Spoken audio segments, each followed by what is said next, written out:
Beaucoup aspirent à des choses et ils ne savent pas que le chemin, c'est l'intégrité.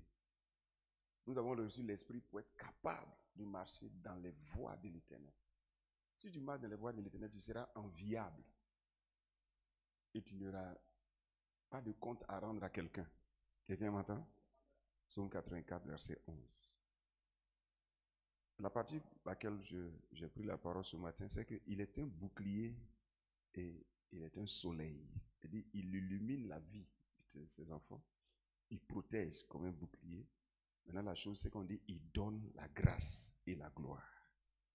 Et il ne refuse aucun bien. Donc, sachez ce matin que notre Dieu donne la grâce et puis la gloire. Courir avec la vision pour ne manquer de rien. Jésus a dit, quand je vous ai envoyé sans sac ni bourse, avez-vous manqué de quelque chose? Ils ont dit de rien.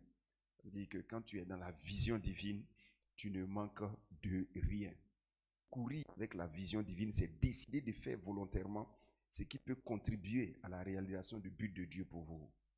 Décider de faire choses volontairement pour la réalisation des buts de Dieu pour vous. Gloire à Dieu. Courir avec la vision également, on a dit, c'est refuser de faire volontairement tout ce qui nuit ou bien qui peut empêcher la réalisation du projet de Dieu formé sur votre vie.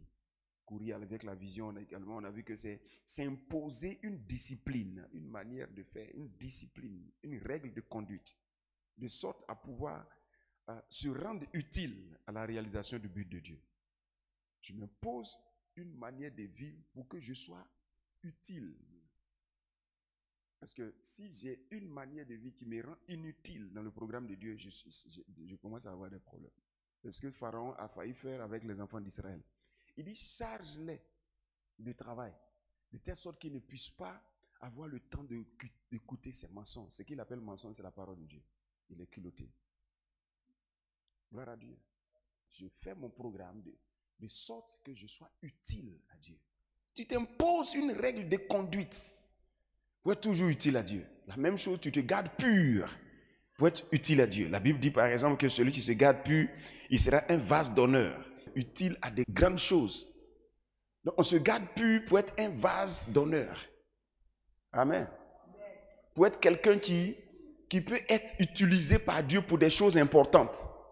Dieu ne prend pas les choses impures pour les choses importantes. Les vases de bois, c'est pour certaines choses. Les vases de ceci, c'est pour certaines choses. Mais les vases d'honneur, c'est pour les grandes choses. Les uns sont des vases d'honneur. Quels sont les vases d'honneur? Les vases d'honneur, ce sont les vases d'or et d'argent.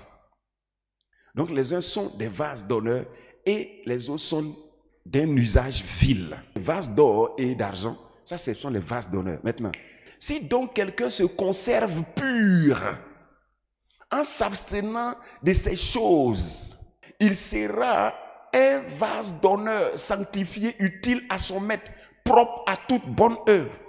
Tu te gardes pur, intègre, Dieu t'envoie au sommet, c'est clair. Quelqu'un entend ce que je suis en train de dire? Il t'envoie au sommet. Il n'y a pas quelqu'un qui va te dire que non, ceci. Il t'envoie au sommet comme ça. Il faut te garder pur. Ton cœur. Pur dans le comportement et dans ton cœur. Il ne faut pas être en train de penser des choses mauvaises dans ton cœur au sujet des gens. Quelqu'un entend? Pur dans le cœur, pur dans l'attitude. C'est le cœur, c'est par le cœur que ça commence. Et Dieu va t'envoyer au sommet. Et tu es comme ça, tu évolues facilement. L'attitude. Il y a des choses impures, tu dois les connaître. Les choses impures, tu les connais. Même il y a des choses impures que les païens connaissent. L'impudicité, c'est impur. Tu fais ça, tu pêches contre ton propre corps. Ça veut dire que tu veux mourir vite. Alors, Dieu ne peut pas te prendre pour utiliser impudique, non. On se conserve pour être utile à Dieu. Impose-toi des règles pour être utile à Dieu. Si Dieu a besoin de moi, il faut que je sois propre.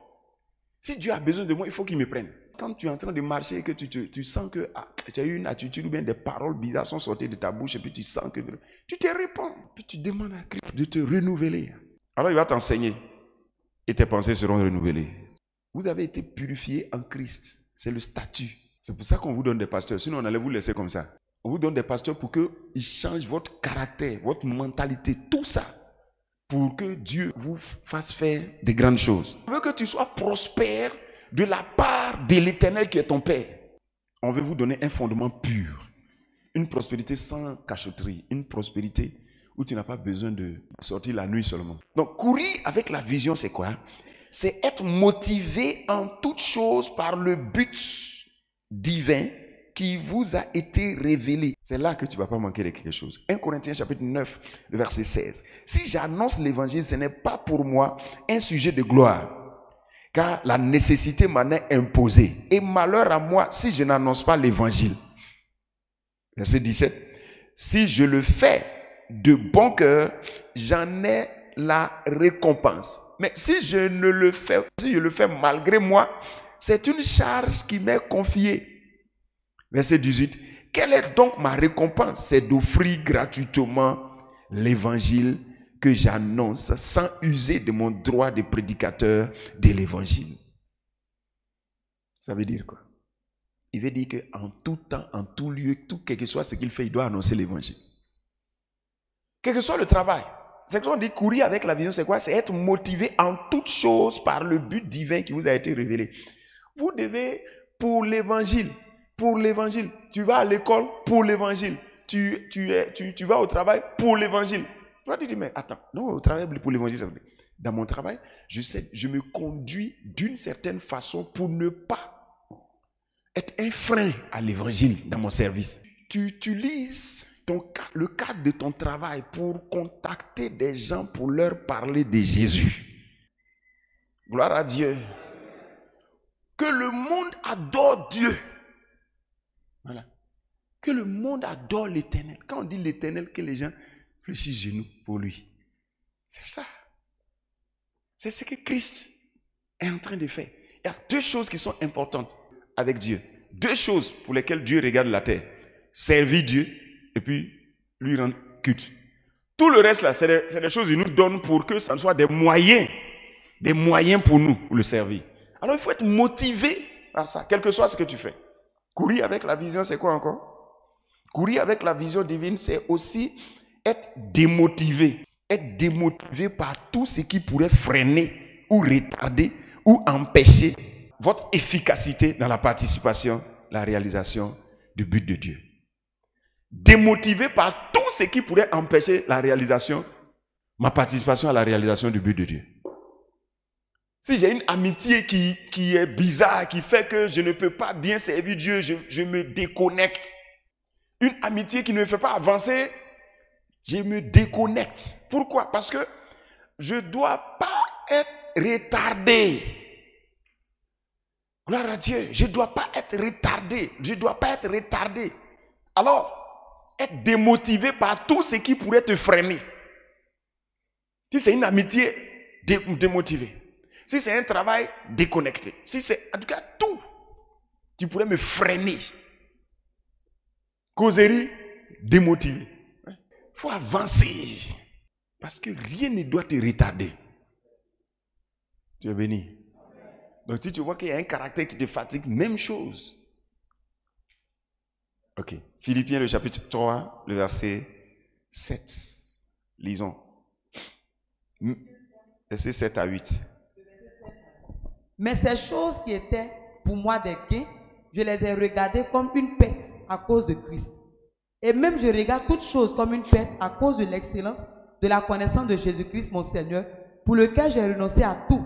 Je les regarde comme de la boue afin de gagner Christ. Ouais, ça. Des choses qu'il aimait avant, ça ne lui dit plus rien. Pour gagner Christ. Gloire à Dieu. Quelqu'un entend ce que je suis en train de dire?